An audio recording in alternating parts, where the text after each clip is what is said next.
Tonight, siblings cling to life after the rally crash that killed their little brother. A taxi driver brutally attacked over a fare. Calls for change. And why Richard Branson is taking legal action against a small family-owned company. Live across Western Australia, GWN7 News with Noel Brunning. Good evening. First tonight, people are being asked to refrain from speculating and to stay off social media regarding the death of a little boy at the Donnelly rally. This is our community too, so we're respecting the family's request for privacy and won't be naming them. The horrific accident has caused so much pain, you wonder how one family can cope.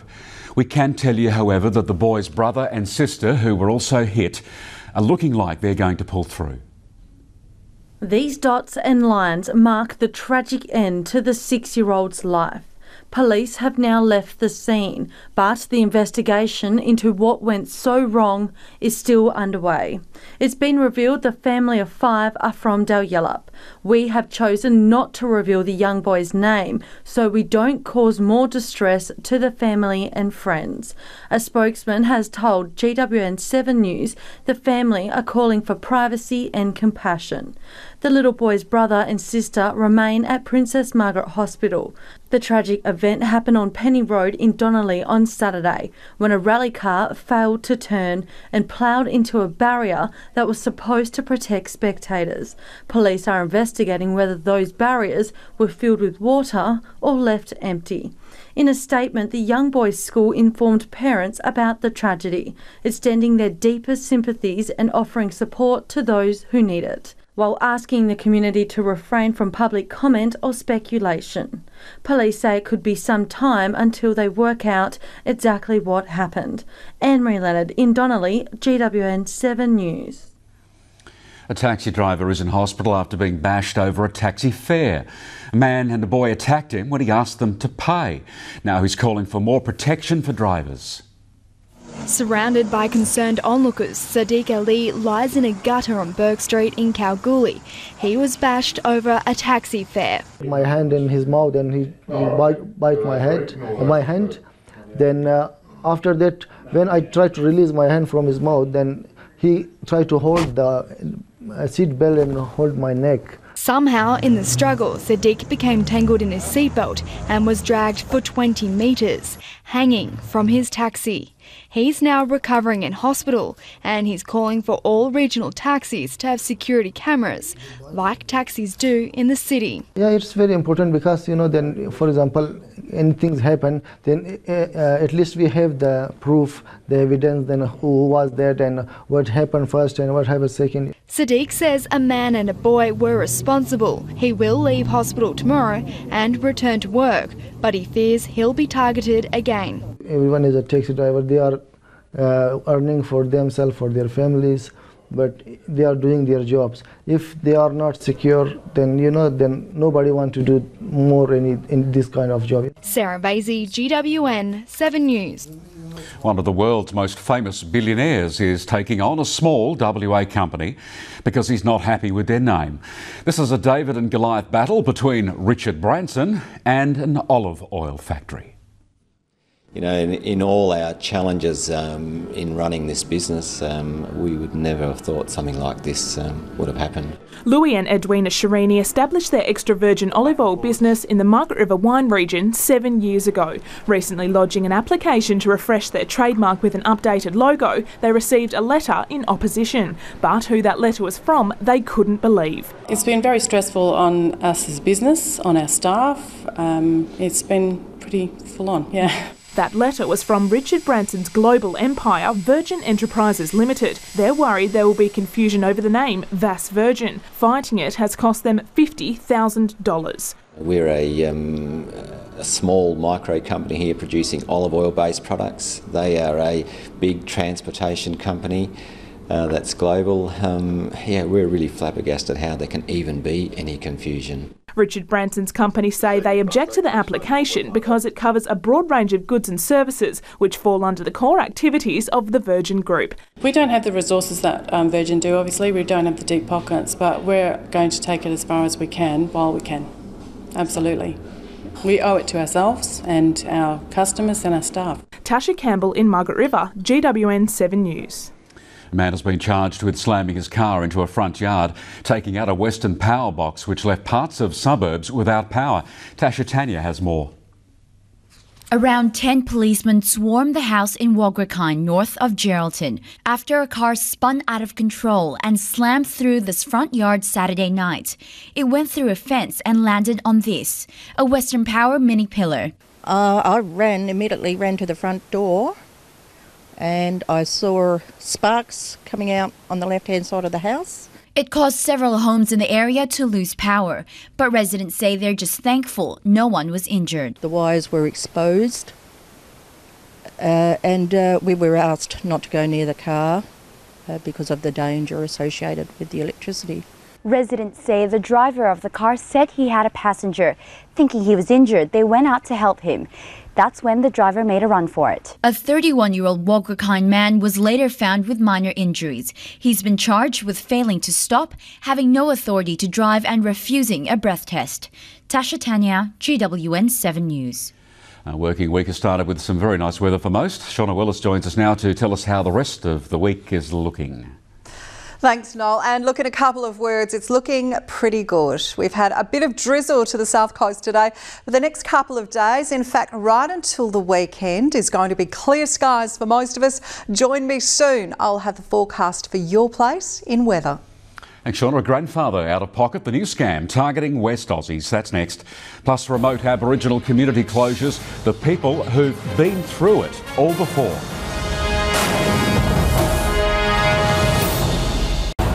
Stay in touch 24/7 with GWN7 News. An 18-year-old who was a passenger in a car that crashed in Dwellingup has died in hospital. The driver of the car, also 18, lost control on Nanga Road, crashing into a tree on Saturday. Both teenagers were taken to Royal Perth Hospital, but sadly the passenger passed away this morning. And in Margaret River, a woman was trapped after two cars collided on Wallcliffe Road. Emergency crews worked to free the woman from the wreck at around 10 a.m. No one was seriously injured. Residents of an Aboriginal community that was closed down years ago say the state government's new wave of closures will not work. The people of Umbulgari were moved on in 2011 amid claims of violence and abuse. But the trauma of seeing their home shut down is still with them.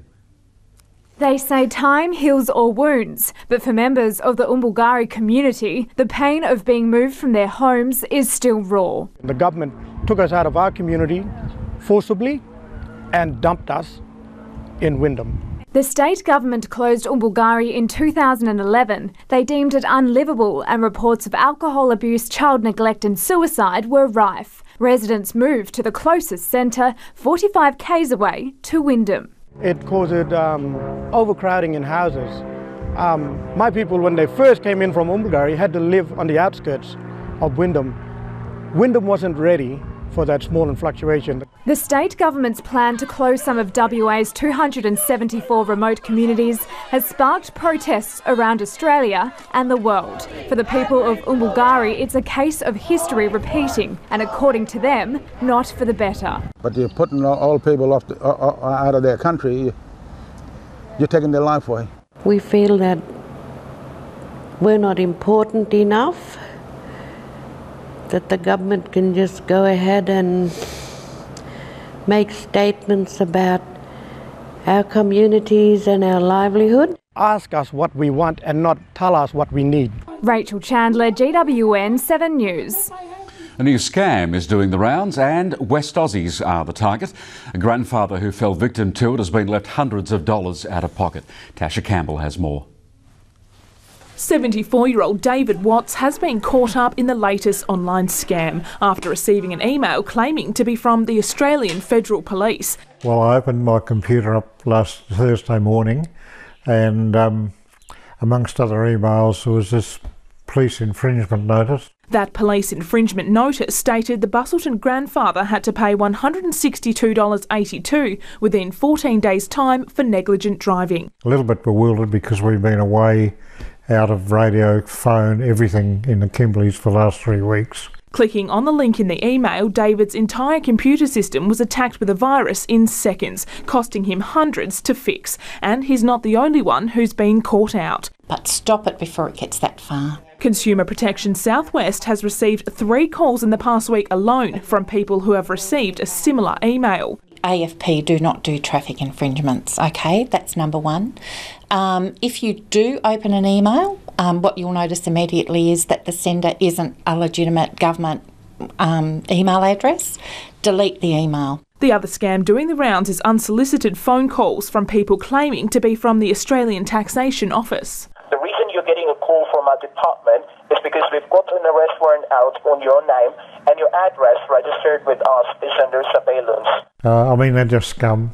They're just scum. Tasha Campbell, GWN7 News. A 35-year-old Busselton woman has been charged over an alleged shopping spree with a stolen credit card. The woman spent more than $100 and will face 5 counts of fraud. In South Hedland, a man has been convicted of 59 separate fraud charges, also with stolen credit cards. 5 West Aussies are more than $1 million richer after winning their share in Lotto. But 2 regional winners are yet to come forward. If you bought a ticket from Eaton Fair Lottery Kiosk or Kununurra's Tuckerbox stores, you may be in luck. Both stores sold a Division 1 winning ticket worth $1.2 million in the weekend's $21 million super draw. There's lots of hype around about who it will be and there's lots of speculation that it may well be a ticket that was purchased for Mother's Day and it's sitting in a Mother's Day card. Good luck to all the mums out there. Fingers crossed. Check your card again. WA domination as Fremantle and West Coast sit at the top of the AFL ladder. That's next. Plus a former powerhouse has their first win of the season. We have your statewide country footy wrap-up.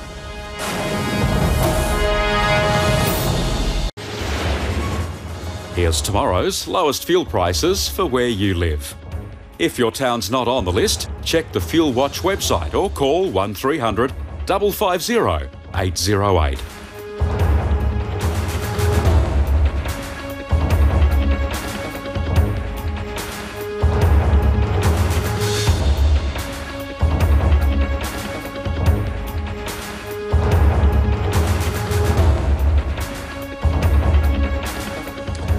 OK, we've got a lot of footy to get through tonight and we start off with the South West Football League. A clash between South Bunbury and HBL saw a neck-and-neck battle right until the end, with one team claiming their first win of the season. It was a tough match under the lights at Hands Oval on Saturday night. South Bunbury Tigers were desperate for a win against Harvey Brunswick-Leschenault. In the first quarter, both teams struggled to score and HBL led by only 2 points. But then the pace picked up. The Tigers managed to score 3 goals and 3 points. And just behind, HBL scored 2 goals and 5 points. By half-time, there was only 2 points dividing the teams. But the Tigers proved too strong in the end and took home their first win of the season, beating the Lions 84 points to 68. For the rest of the league, Carey Park had an impressive win over the Bunbury Bulldogs with 120 points to 28. The Eaton Boomers managed to beat Collie by 21 points. There's no slowing down for the Augusta Margaret River Hawks. They have won their 3rd game in a row against Donnybrook. And Busselton proved too strong for the Harvey Bulls with 102 points to 62. Anne-Marie Leonard, GWN7 News. Now with a look at what else has been happening in weekend footy, here's the WA Country Football League's Jasmine Homer. In the Avon, Federals had a close win against Kellabarron Tammin. Alex Moreno and Daniel Murray had 4 goals each for Feddies, and Matt and Sean Smith were pivotal throughout the day. For Keller Tammin, old hand James Venturney and import Wayne Otway tried hard all day.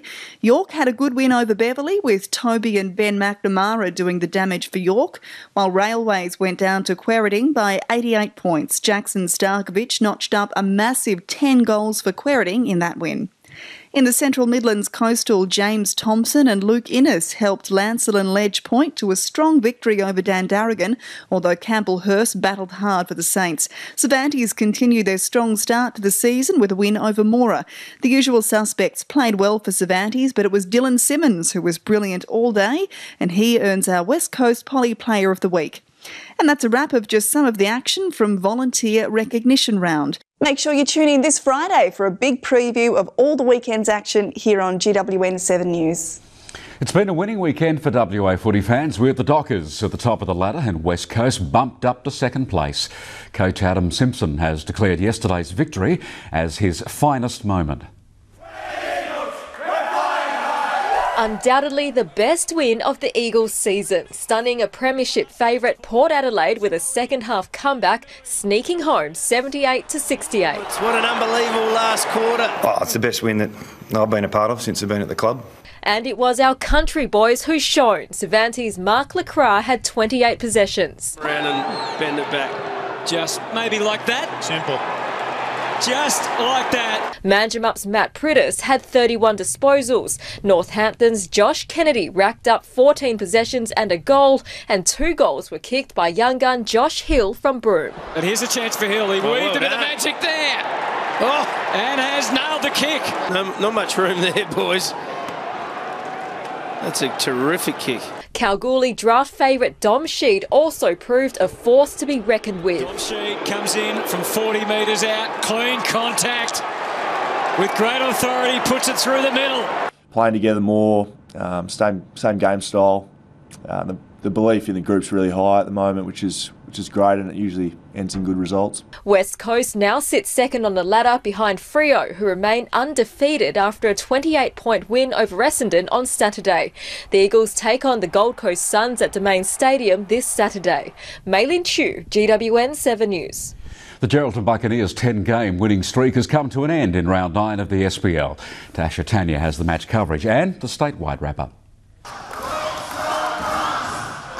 The Geraldton Buccaneers had not lost one of their 10 games, but that came to an end when the Southwest Slammers came to town. The first half was very close, but the Slammers went into halftime with a 9-point lead. A couple of times in defence we allowed some of their players, which we really needed to close out a bit harder on, not allow them to get off, and we struggled with that early. The Bucks struggled to catch up, trailing 87-95 by the end of the third quarter.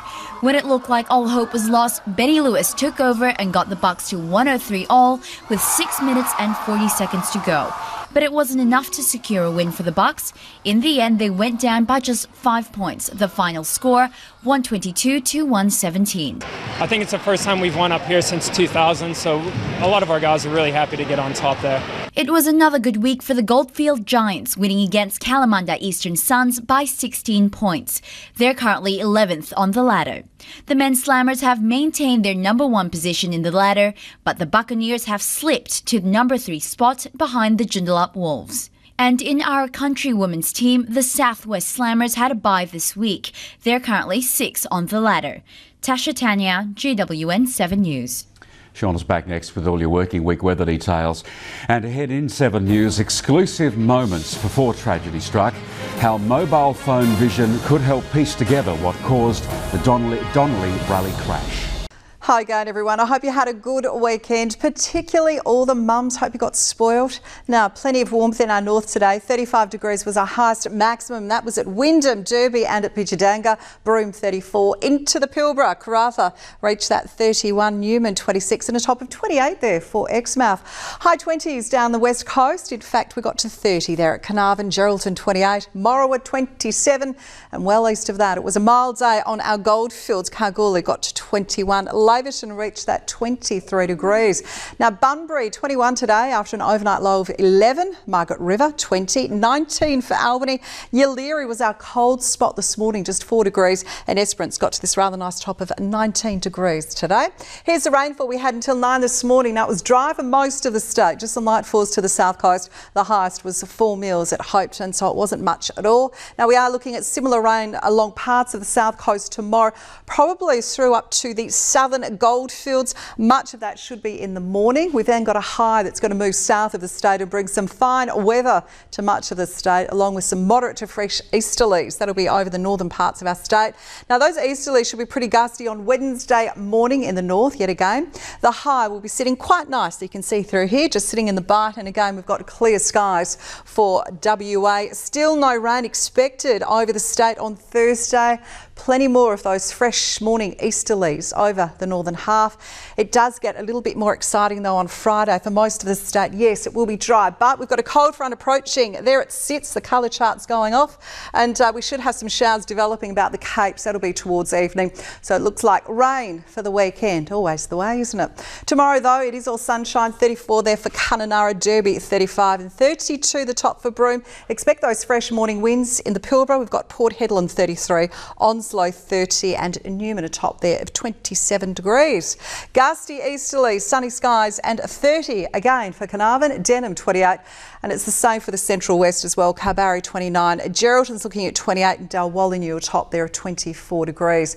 Still a bit of cloud about the southwest. The morning fog, Bunbury atop there of 23 tomorrow, chance of rain 21 for Augusta, and if you are in the wheat belt, cloudy and 21 for Merredin and 23 for Northern. Look, a couple of showers to the southeast coast, Esperance 18 and a bit of cloud for the Goldfields as well. Kalgoorlie, there is the chance of some morning rain there, 19 degrees, 21 for Leonora. Waters off our northern coastline tomorrow. Conditions are just a little fresh to around 20 knots off parts of the Kimberley and Pilbara, also down through here for that Gascoyne coastline. Now expect those easterlies to be pushing through quite fresh down the west coast as well. We've got a strong wind warning, that'll be through here just off Geraldton and also Lancel and coast. That will be much later in the evening. Off the Albany coast, we've got southeasterlies to 20 knots. They'll be tending more northerly later in the day, and very similar conditions to that also off Esperance and Eucla coasts. Let's take a look around the nation for tomorrow. Sunny and 22 is the top there for Sydney. Canberra, a wet and windy 14. Very cool. Adelaide showers 17, but here in the west, Perth is forecast a mostly sunny top of 25. Enjoy your Tuesday. Good night. We will. Thank you, Shauna. That's GWN7 News for this Monday. We'll have updates for you later. You can catch us now on YouTube as well. For now, though, good night, Western Australia.